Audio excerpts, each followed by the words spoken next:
عباس نے کربلا میں اشور کے میدان میں 9 لاکھ کے سامنے 9 لاکھ کے سامنے کھڑے ہو کے یوں ٹیلے پہ کھڑے ہو کے حضرت عباس نے کہا میں سدرۃ المنتہا کا بیٹا ہوں.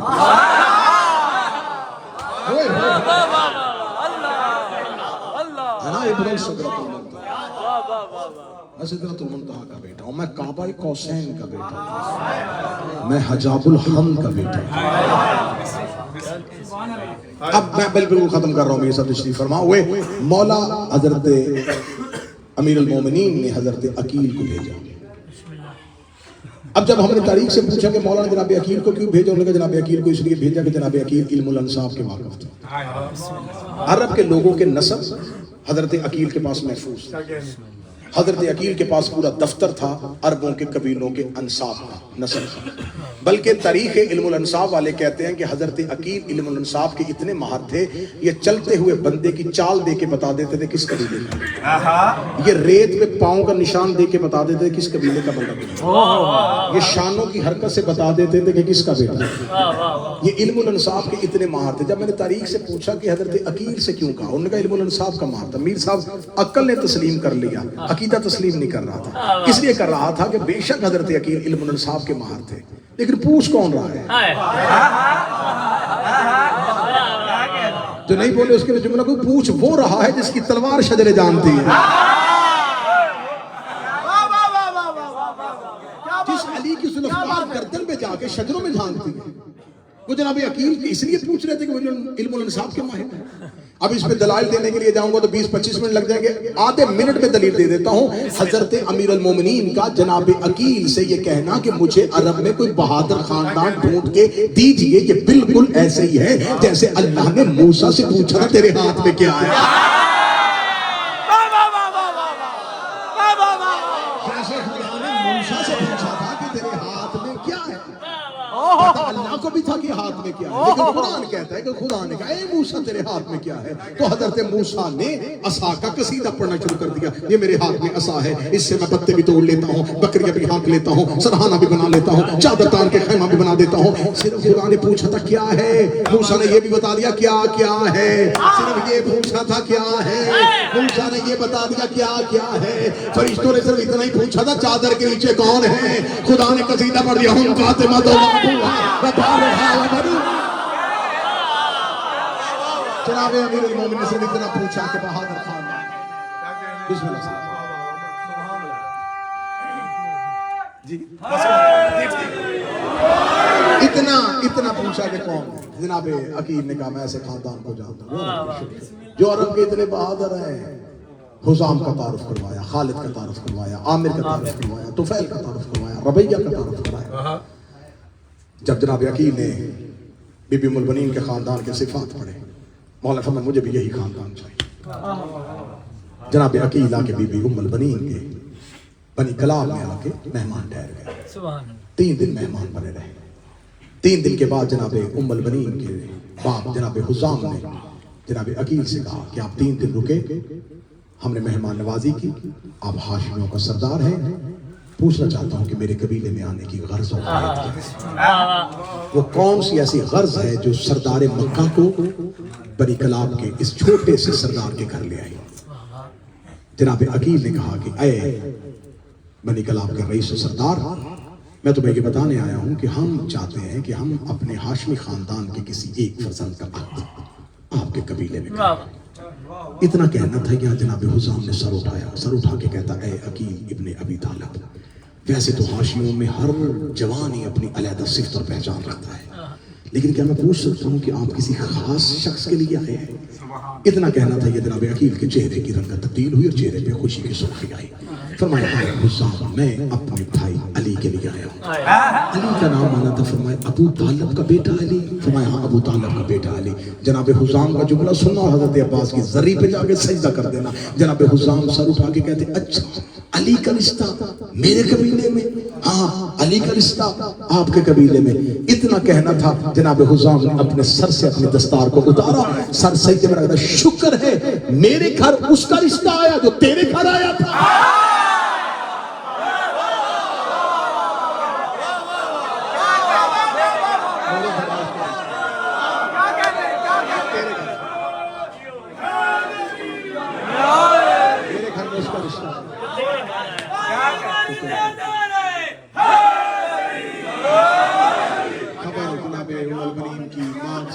کو پہنچی. سمامہ ہمارے گھر میں ابو طالب کے بیٹے علی کا رشتہ.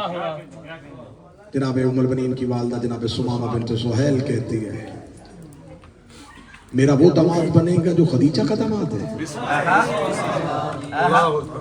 جو ملیکۃ العرب کا داماد. میں نے پورا چھوڑ دیا, اس میں اشعار تھے ایک دوسرے کے ساتھ, جناب عقیل کا شعر پڑھنا, حزام کا شعر پڑھنا, میں نے پورا مضمون چھوڑ دیا کیونکہ وقت بہت زیادہ بیت گیا.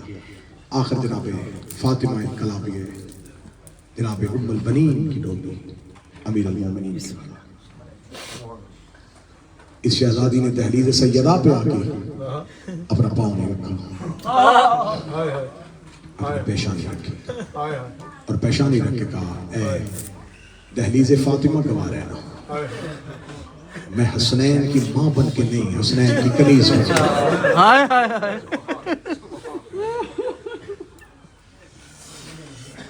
جناب زہرا کی شہادت کے میں نے پورا فضائل آپ کو پہلے سنایا. جناب سیدہ کی شہادت کے 10 سال بعد ام البنین کی ڈولی علی کے گھر آئی ہے. 10 سال گزر گئے تھے زہرا کو دنیا سے گئے ہوئے. 10 سال کے بعد بی بی ام البنین پہنچی ہے امیر المومنین کے گھر میں. اگلی صدر پڑھوں گا, بے ساختہ مومنین کی ہائے نکل جائے گی.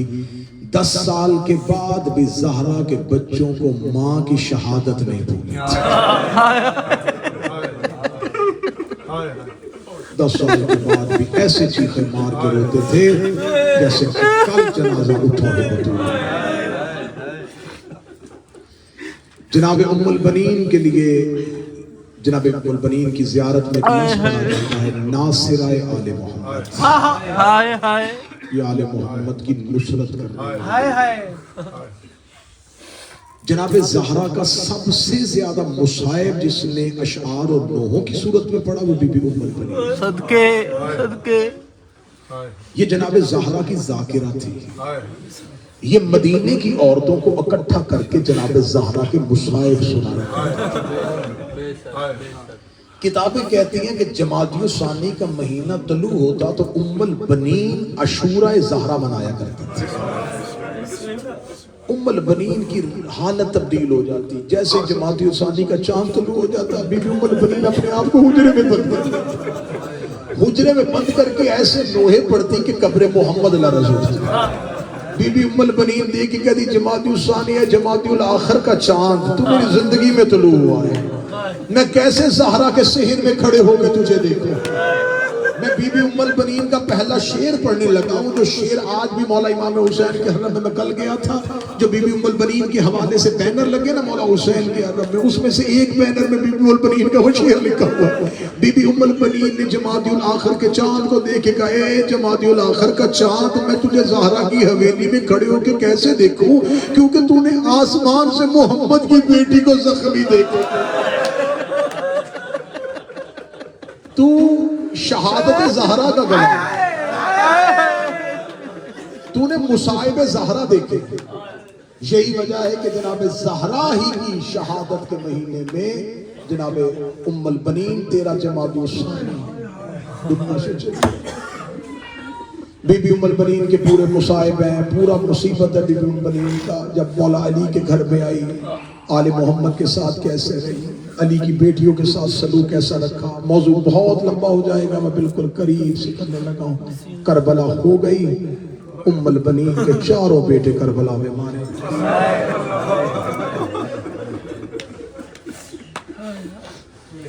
جناب عباس کے ایک فرزند جناب عبید اللہ, یہ مدینے میں دادی کے پاس رہتے تھے.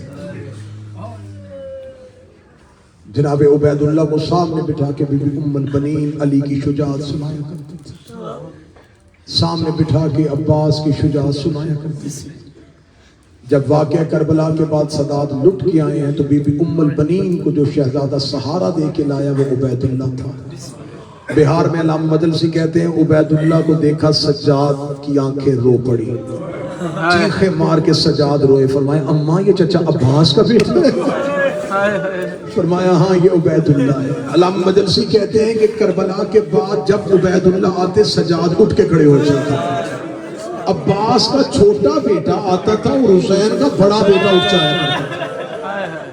ایک دن جناب عبیداللہ نے آ کے بی بی ام البنین سے کہا دادی میں جب بھی جاتا ہوں نا مولا سجاد کے پاس، مولا سجاد کہتے ہیں پاکر مجھے سہارا دے کے اٹھا، عباس کا بیٹا آ رہا ہے، پاکر مجھے سہارا دے کے اٹھا، عباس کے فرزند عبیداللہ آ رہا ہے۔ بی بی ام البنین نے جا کے کہا حسین کا بیٹا آپ وقت کے امام ہیں، آپ حجت ہیں، احترام حجت عباس کی اولاد نہیں جانتی تو کون جانتی ہے؟ عبیداللہ آتا ہے آپ احترام میں کیوں کھڑے ہو جاتے ہیں؟ مولا سجاد رو کے کہتے دادی ام البنین قیامت تک کے لیے بھی سجاد بار بار اٹھ کے کھڑا ہوتا رہے، عباس کا احسان نہیں اتار سکتا۔ بی بی ام البنین رو کے کہتی کون سا احسان کیا تھا میرے بیٹے نے جو تم سیدوں سے اتارا نہیں جاتا؟ سجاد رو نے یہ احسان تھوڑا ہے جب تک زندہ تھا علی کی بیٹی امت میرے، جب تک عباس زندہ رہے جنگلوں میں علی کی بیٹیاں اطمینان سے سوتے۔ مولا عباس کے گھوڑے کے گرنے کے بعد پھر کربلا میں جنگ نہیں ہوئی، جنگ ہوئی عباس سے پہلے، عباس کے بعد کربلا میں ظلم ہوا۔ میں کربلا میں آئے ہوئے زائرین کو جملہ کیسے سناؤں گا؟ مولا حسین نے حضرت عباس کو وقت ودا، جب حضرت عباس ودا کرنے آئے تھے، اجازت لینے آئے تھے، رخصت کے لیے آئے تھے، حضرت ابوالفضل عباس کے گلے میں باہیں ڈال کے ریت کے ٹیلے کے پیچھے جا کے حسین نے کان میں جملہ کہا تھا، عباس گر گئے تھے زمین پہ، حضرت امام حسین نے ابوالفضل عباس کے کان پہ منہ رکھے کہا عباس تو مقتل میں جا رہا ہے، زہرا کے بیٹے ایک سوال کا جواب دے کے جا۔ فرمایا جی مولا کون سا سوال ہے؟ فرمایا مجھے صرف اتنا بتا میں بہنیں لے کے کہاں جاؤں، میں بیٹیاں لے کے کہاں جاؤں؟ عباس تیرے سہارے سے میں علی کی بیٹیاں مدینے سے لے کے آیا تھا میرا عباس۔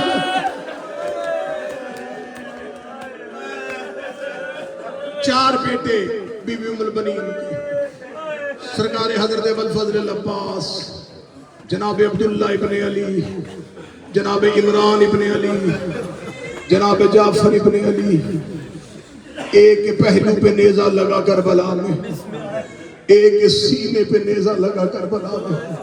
خدا لعنت کرے ابن سبیت الحضرمی پہ جس نے عباس کے دو بھائیوں کو گھوڑے کی زین سے گرایا۔ چھوٹا بھائی عباس مولا کا سرکار عباس سے 8 سال چھوٹا تھا، جو جناب جعفر تھے سب سے چھوٹے، وہ حضرت عباس سے 12 سال چھوٹے تھے۔ غازی تینوں بھائیوں کی لاشوں پہ نہیں گئے،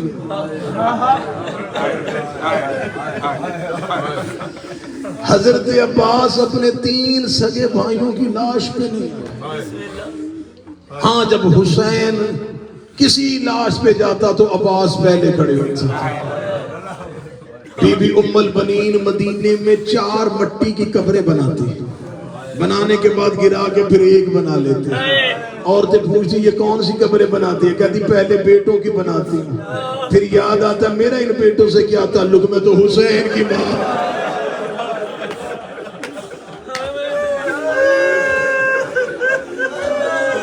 بی بی ام البنین جب مولا امیر المومنین کی شہادت، مولا امیر المومنین کی آخری شب میں، مولا امیر المومنین نے اپنی آخری شب میں اپنی ساری اولاد کو بلایا، ساری اولاد کو بلا کے مولا علی نے اپنے سارے بیٹوں کا ہاتھ حسن کے ہاتھ پہ رکھ دیا، سارے بیٹوں کا ہاتھ حسن کے ہاتھ پہ رکھا۔ دروازے پہ کھڑی غازی کی ماں دیکھ رہی تھی، ایک ایک ہاتھ پکڑ کے مولا علی اپنے ایک ایک بیٹے کا ہاتھ مولا حسن کے ہاتھ پہ رکھ رہے تھے۔ جب سارے بیٹوں کے ہاتھ مولا حسن کے ہاتھ پہ رکھ دے، عباس نے روتے ہوئے ماں کی طرف دیکھا، بی بی ام البنین کی چیخ نکل گئی، علی کے قریب آ کے کہتی ہے میں کنیز ہوں، میں سوال نہیں کرنا چاہتی، صرف اتنا پوچھنا چاہتی ہوں آپ نے سارے بیٹوں کو حسن کے حوالے کیا، میرا عباس اکیلا کھڑا ہے، میرے غازی کو حسن کے حوالے کیوں نہیں کیا؟ او قبر عباس میں بیٹھے ہوئے ظاہروں، مولا امیر المومنین کی آخری شب، علی کے آنسو علی کی داڑھی میں آ گئے، علی کی آواز آئی، عباس کی ماں تھوڑا انتظار کر لیتی، تو نے سوال کیوں کیا؟ رو کے کہتی ہے کنیز صرف اتنا پوچھنے آئی میرا عباس کس کے حوالے ہے؟ اتنا کہنا تھا، زخمی علی نے آنکھیں کھولی، آنکھیں کھول کے کہا حسین اپنا ہاتھ میرے ہاتھ میں دے، حسین کا ہاتھ پکڑا، عباس کا ہاتھ حسین کے ہاتھ میں پہ رکھا، روکے گا حسین عباس تیرے حوالے، حسین میرے عباس کا خیال رکھنا، حسین میرا عباس بڑا بہادر ہے۔ یہ جملہ کہنے کے بعد علی کی آواز آئی، عین الزینب والکلثوم، کہاں ہے میری زینب و کلثوم بیٹیاں؟ زخمی باپ کے پاؤں سے علی کی بیٹیاں اٹھی، مولا نے بیٹیوں کو قریب بلایا، ان کے چادروں کے پلو پکڑ کے عباس کے ہاتھ میں رکھے، عباس کا ہاتھ اپنے زخمی سر پہ رکھا، رکھے کا وعدہ کر جب تک تیری زندگی ہے میری بیٹیوں کی چادر کوئی نہ دیکھے، میری بیٹیوں کی چادروں کو کوئی نہ، جس کے حوالے کر کے گیا تھا وہ کربلا میں کٹ گیا۔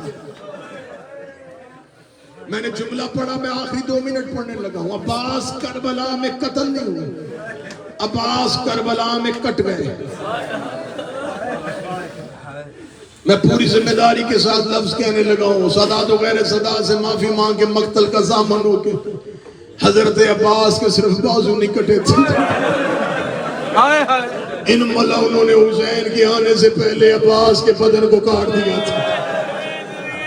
کتابیں کہتی ہیں قطعت ایدیہن ورجلین، انہوں نے عباس کے ہاتھ اور پاؤں دونوں کاٹ دیے تھے۔ حضرت عباس کے بدن کو کاٹ دیا تھا کیونکہ سب سے زیادہ ہاشمیوں کو ناز عباس میں تھا۔ انہوں نے کربلا میں سب سے زیادہ ظلم بھی عباس پہ کیا ہے۔ آپ ذاکرین سے سنتے ہیں کہ حضرت عباس کا سر شام غریبہ نیزے کی نوک میں نہیں تھا، نیزے کی نوک میں نہیں تھا۔ جب ذاکرین پڑھتے ہیں تو ساتھ ایک جملہ کہہ دیتے ہیں عباس کا سر نیزے کی نوک پہ اس لیے نہیں آیا کیونکہ علی کی بیٹی کے سر پہ ردا نہیں تھی۔ نا غلط ہے، اگر اس شرم اور اس حیا کی وجہ سے عباس کا سر نیزے کی نوک میں نہیں آیا تو حسین کا سر نیزے کی نوک میں کیوں تھا، اکبر کا سر نیزے کی نوک میں کیوں تھا؟ میں جملہ وہ پڑھوں گا جو جملہ بنتا ہے، میں قبر عباس پہ بیٹھا ہوں، میں غلط پڑھوں، عباس کی ماں معاف نہ کرے، حیا کی وجہ سے سر نیزے پہ نہیں تھا۔ عباس کا سر اس قابل ہی نہیں تھا کہ عباس کے سر کو نیزے پہ رکھا جاتا۔ انہوں نے عباس کے سر کو اتنا کاٹ دیا تھا کہ انہوں نے شام غریبہ عباس کا سر ایک کپڑے میں باندھا، کپڑے میں باندھ کے گھوڑے کے گردن پہ عباس کا سر لڑکا۔ ابوالفضل عباس کے سر پہ نیزے کی جگہ نہیں تھی، نیزے کی انی کی جگہ عباس کے سر پہ نہیں تھی۔ یہی وجہ ہے کہ سر عباس کو ایک رومال میں باندھا گیا، اس رومال کو گھوڑے کی گردن میں باندھا گیا۔ میں کربلا میں بھی مصائب پہ پردہ ڈالوں، کربلا میں بھی حضرت عباس کی شہادت پہ پردہ ڈالوں۔ سادات و غیر سادات، میں غلط پڑھوں غازی معاف نہ کرے، میں بار بار بددعائیں تمہارے آنسوؤں کے لیے دے رہا ہوں۔ حضرت عباس کا سر گھوڑے کی گردن پہ اتنا دراز لٹکایا گیا تھا کہ جب گھوڑا دوڑتا عباس کا سر گھوڑے کے زہروں میں لگتا۔ سارے رستے میں عباس کے لہو کے قطرے، کبھی بازار شام، کبھی کوفہ کا بازار۔ علی کی بیٹی رو کے کہتی سجاد انہیں کہ گھوڑا آہستہ چلاؤ، اور اس کی گردن میں عباس کا سر۔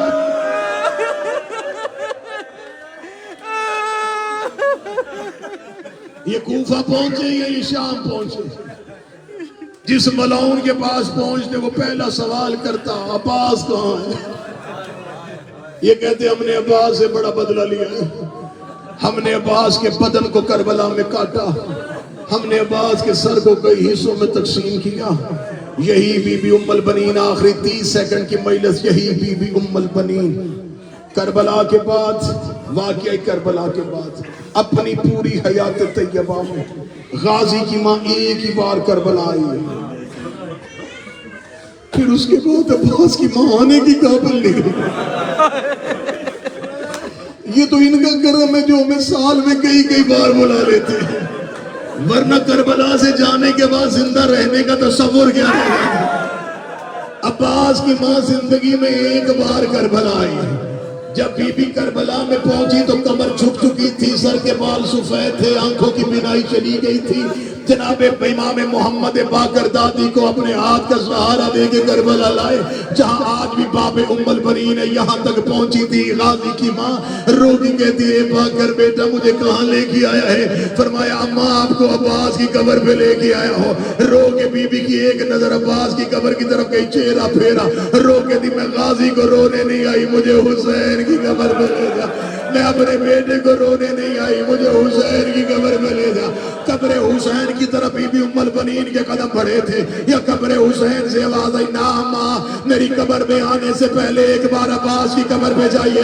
بی بی ام البنین نے حکم حسین سنا، رو کر چل باقر اگر حکم حسین ہے پھر لے جا مجھے عباس کی قبر پہ. ماتمیوں سینہ پیارا نہ کرنا. جناب باقر نے دادی کا ہاتھ پکڑا، جناب عباس کی قبر پہ لے کے آئے. بی بی ام البنین کی رو رو کے آنکھوں کی بینائی چلی گئی تھی. بی بی ام البنین نے قبر عباس پہ ہاتھ مارا، قبر عباس پہ ہاتھ والی باقر میں نے تجھے کہا تھا عباس کی قبر پہ لے جا، تو مجھے اصغر کی قبر پہ لے جا. یہ تو اصغر کی قبر ہے. آواز آئی اللہ یہ اصغر کی قبر نہیں، یہ عباس کی قبر ہے. رو کے دی میرا عباس گھوڑے میں بیٹھتا تھا، پاؤں زمین میں لگتے تھے. عباس کی قبر اتنی چھوٹی کیوں ہے؟ باقر رو کے دی جتنا ملا تھا اتنا لے آیا. تیرے عباس کو امت نے کئی حصوں